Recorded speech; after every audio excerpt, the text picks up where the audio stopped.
At the beginning of the movie, you can see how crimes in America was increasing day by day. As a result of these crimes, the number of people in prison has increased. As a result of the problem, the government has launched a campaign to promote private prisons. Similarly, many private jails were built in America as a result of the rising crime rate. The number of convicts grew in lockstep with the crime rate. Prisoners were sent to private jails in this manner. One such facility was Terminal Island, where an illegal race was staged. The race featured dangerous modified cars that were loaded with weapons and driven by inmates from the jail. This race consists of 5 rounds, with the prisoner who wins all 5 rounds being released. They make a lot of money doing this, they broadcast it live, and the crowd enjoys it immensely. The plot begins with the prison of Terminal Island. The race is shown in its last round, with a man dubbed Frankenstein winning. There was a mask over Frankenstein's face, and when Frankenstein was ready to win the race, it was revealed that Frankenstein's weaponry had been disabled. Another man appears in the other car. He was the second-place finisher in this race, and he collides with Frankenstein's car. In Frankenstein's car, there was also a girl named Case who was his partner. When Frankenstein begs Case to leave the car, she does so, and Frankenstein's car explodes. The scene transitions to show a man called Jensen working in a construction company outside of the jail. Everything was going swimmingly until the police officers arrived, claiming that the construction project was illegal. However, because the people are forced to undertake this task due to unemployment, the cops begin to beat everyone. There was a fierce struggle between the company's employees and the police, and they eventually fled. Jensen also visits his home, and a picture of Jensen's happy family is shown. This is how time passes, and it includes his wife and younger daughter. Jensen's residence is visited by a masked man who is about to kill Jensen's wife. Jensen arrives to save his wife, but he also causes him to pass out. Jensen regains consciousness after some time, but his wife has died. When the cops arrive, they believe Jensen has divorced his wife. They apprehend Jensen, imprison him, and transport him to the Terminal Island jail. Time passed, but there were still some people who didn't like Jensen, and they were making plans to put a stop to him. They ambush Jensen while he is eating. When the cops arrive, they separate them. When the warden of the jail learns of this, she summons Jensen to her cabin. She tells Jensen that you don't know who you've killed, they're dangerous and could kill you at any time. During this time, the warden sees Jensen's file. Jensen is a good driver, and he's also a capable racer, as she discovers. The warden now informs Jensen about the race. She claims the prisoner who wins the race will be released, and she also tells Jensen about Frankenstein. That his face had been burned, that he used to drive while wearing a mask, and that no one has seen his face since today. However, his race is quite popular among the public. Now that he is dead, I want you to compete in this race as Frankenstein. Jensen, on the other hand, rejects. The warden warns him that if he stays in this jail, they will taunt him, but that if he wins the race, he would be released.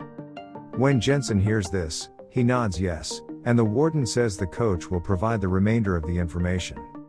She delivers him to the coach, who informs Jensen about the race. Anyone can murder anyone else in this race.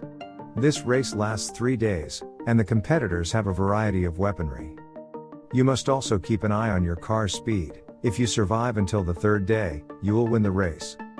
After all of this, Jensen returns to jail and notices a few people. He discovers the tracking gadget on those people's hands and inquires of the coach as to why they have one on their hands. Jensen suddenly recalls that the man who murdered his wife was also wearing a tracking device. The setting changes to a race day. The Frankenstein mask is given to Jensen by the warden. They were all told to get in their cars. Meanwhile, a car comes, bringing with it a slew of young ladies.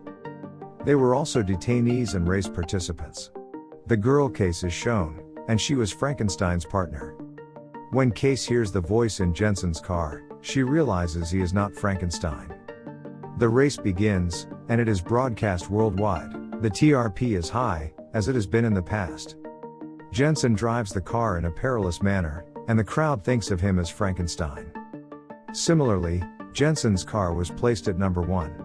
When the other prisoner notices this, they hit his car. Case claims that if your car's speed is this, We'll receive a lot of weaponry in the future. We'll also receive the gasoline, and between races, several perilous tracks will be presented. If a car is parked in front of curtain rails, both the car and the driver will be terminated. The other car driver fires indiscriminately at Jensen, and Jensen returns the fire while evading the bullets. He notices the man who assaulted him while incarcerated. The man makes another gesture to end Jensen's conversation. Jensen recalls his wife's death as he sees his gesture. Jensen believes the man who killed his wife made a similar gesture, so he tries to kill him. But he couldn't, and the race stopped. After parking his car in the garage, he pursues the man. A heavy battle ensued between them, and just as Jensen was about to put the man down, a police officer intervened and caused him to pass out. The real story was revealed here. The police officer had asked the man to kill Jensen's wife. He's done this to apprehend Jensen, bring him into this cell, and put Frankenstein in his place. The race begins the following day, and Jensen drives carefully, asking Case what she knows about the warden. Case informs him. Warden is smart and understands how to manipulate others, so she asked me to disable Frankenstein's weaponry. She'll let me out of here after that. Frankenstein is supposed to lose this race, according to the warden.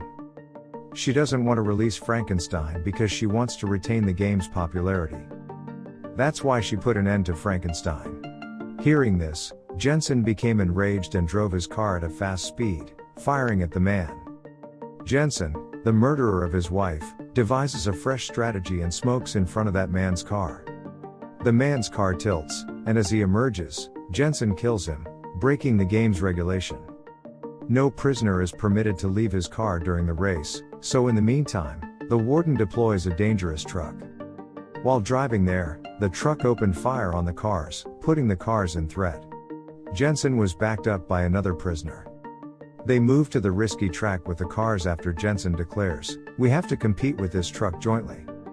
As their cars move away from the track, some rods appear, and the truck collapses as a result of those rods, fully destroying it.